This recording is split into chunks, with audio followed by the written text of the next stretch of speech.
So today I'm going to talk about education and personalization. I need to leave that water in case I get a little thirsty.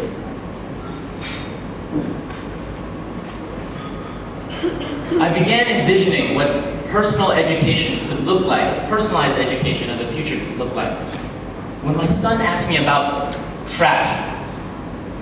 Specifically, he asked me about how compost is made, how food from our table becomes compost and then turns into soil.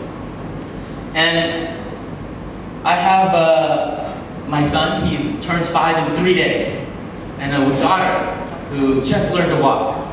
And my son, like every 4-year-old, loves to ask questions, tons of questions, all the time. And he asked me, Daddy, Daddy, how does our food become soil that we use to plant? And I thought I knew the answer, actually. But I wasn't completely sure, so we went on YouTube together. And we looked it up and found a couple videos. After we watched them, I found out there's 3 ways to make compost, by the way. One is with worms, one is without worms, and then one is with no air. You just use bacteria and yeast. But more importantly, we saw how excited he was to just learn things that I thought were pretty complicated. So now at the dinner table, we like to play a game with the family, where we take turns, and every night one person asks a question. And then we go on YouTube and research it, and then we all learn about it together. And right before I left, he was like, Mommy, Mommy, it's your turn tonight. What do you want to ask YouTube? And I knew something special at that moment. Not that he did anything in particular, but that if my son is a 4-year-old who is just learning how to read, already has the passion, the intellectual curiosity, and he can learn about anything he wants, when he wants. Imagine how education could look like 10 years from now, 20 years from now. And so, technology and education are intersecting, merging in ways that have never been possible before. Now you can get smartphones, tablets, Chromebooks for about $100. You can get internet access now, obviously, through Wi-Fi, 3G, and hopefully soon 4G in Vietnam. And all that does is it makes content easier to find and cheaper to access than ever before. But at the same time, that has huge ramifications, huge lessons for us in education. In particular, those of us who are teachers now have to really think about our value as lecturers. If my value was lecturing on the topic of compost to my son before, or if I'm as a teacher trying to teach exponents to my students, I'm probably not the best person on that topic, right? And lecturers today now have to compete with everyone around the world who's ever made a video on anything. We might want to thank or even blame Khan Academy, YouTube, Google, TED Talks. But the reality is, anyone who wants to find content now, it's so easy. And it's a commoditization of the content. But at the same time, that creates value and opportunity for us to look at all the other elements that go into learning and education. So how do we reimagine that without letting our teachers become an endangered species? The problem that starts with the Industrial Revolution and the education model that was born out of that. A factory-style, one-size-fits-all, everyone goes at one pace together. You might start off different, but by the end of the graduation, you all look the same. We're all studying together, we're all doing the same thing, and we're expected to conform to the same set of standards.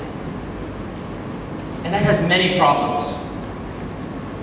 The first problem, and I think the biggest problem for me personally, is that this scene is so similar to how it was 100 years ago, where 28, 30 students in a classroom and one teacher. And that teacher is preparing all the lessons, the tests, and everyone's going to do it together.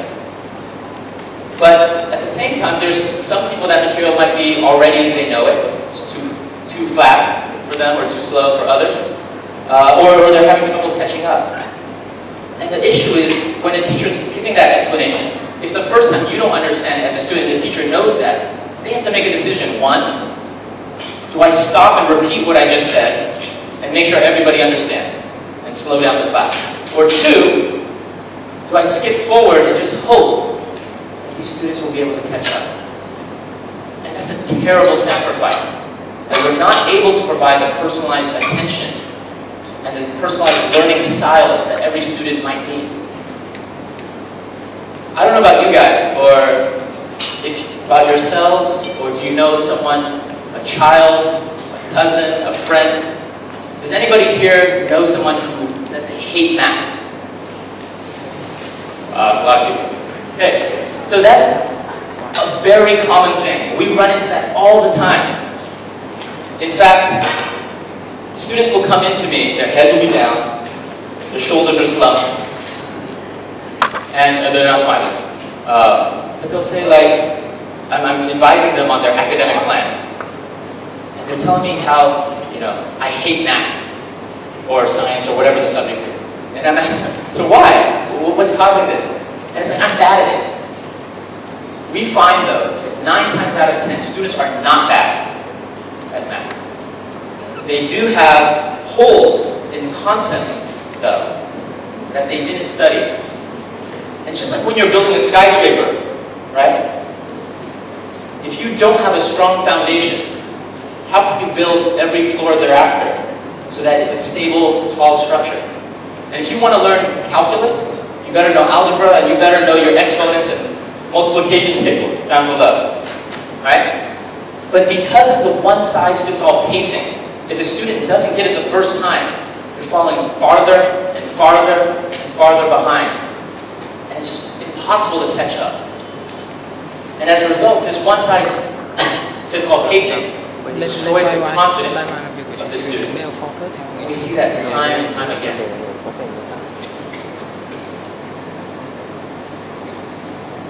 The second problem is age-based grouping. We assume that all first graders should be 6 years old, and then within all the 6-year-olds we talk about, they look the same.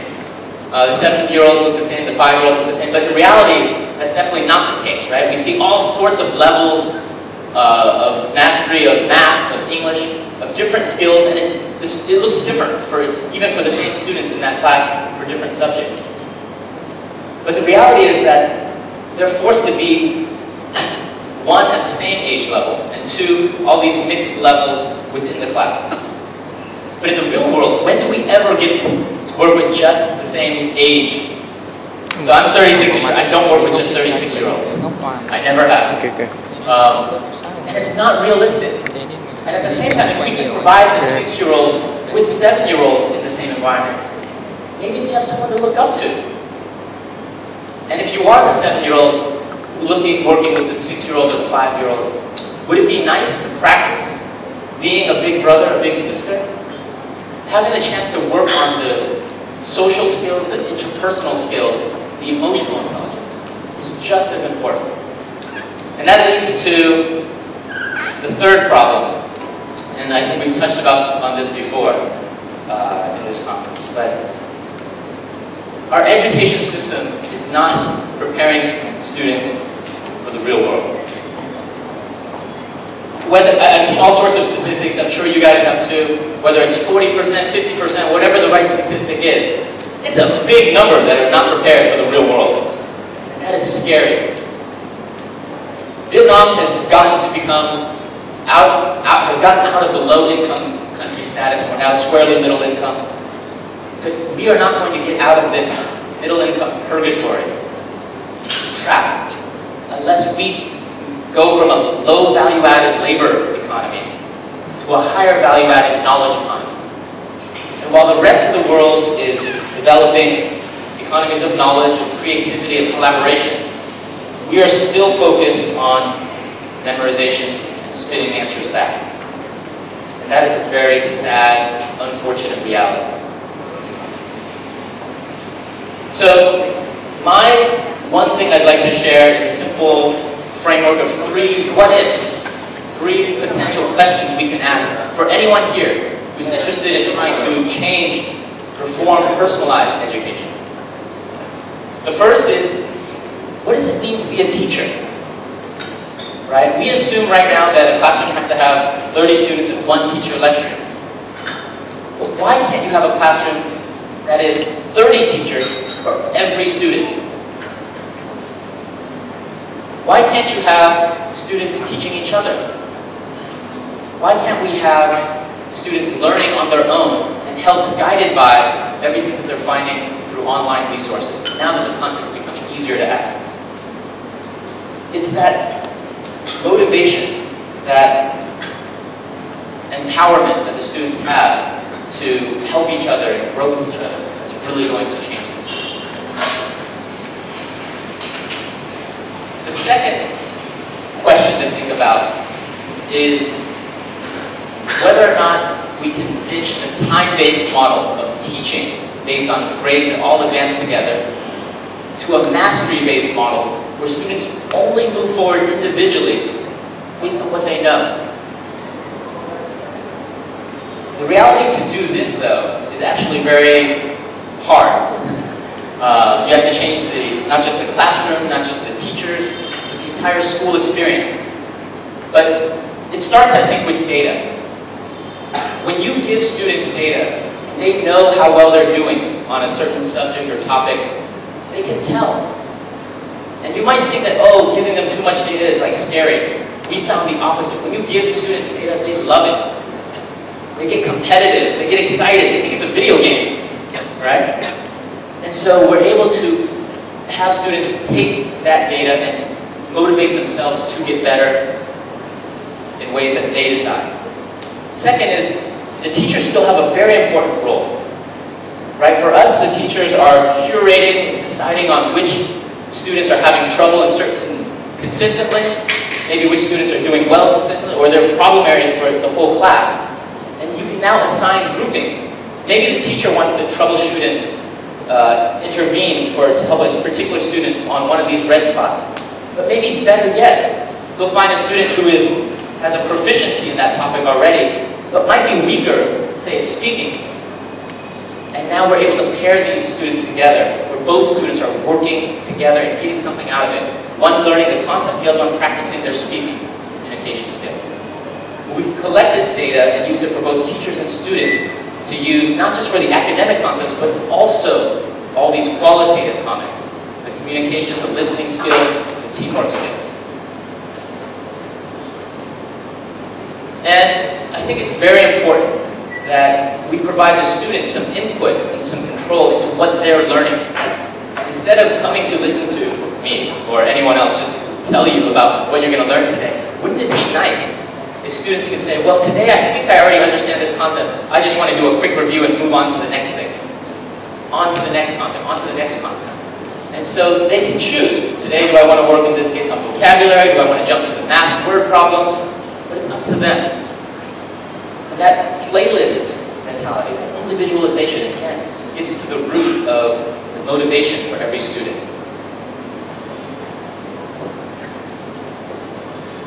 Lastly, and perhaps the most difficult, is there a way we can foster divergent, creative, collaborative thinking? So, our system today is set up to teach very well towards the left. Where we're given a problem, we expect one answer. Or we're maybe able to analyze a lot of different inputs and come up with one answer. But at the same time, the world it has many problems that require creative solutions, right? And if you look at companies today, whether you're inventing a new product or you're researching something new in the lab, you need to have both these skills, convergent and divergent skills at different parts in the process. When we think about, this is a representation here where how maybe an idea can come to fruition.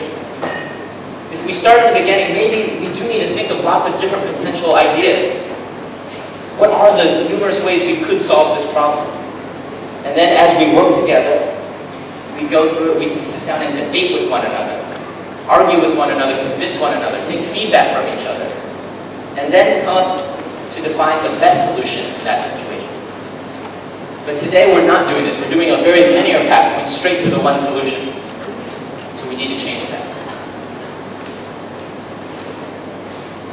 At the same time, when I when we started Everest Education, I thought, and many people have told us, that maybe you guys should just copy what you see elsewhere and just do it in Vietnam.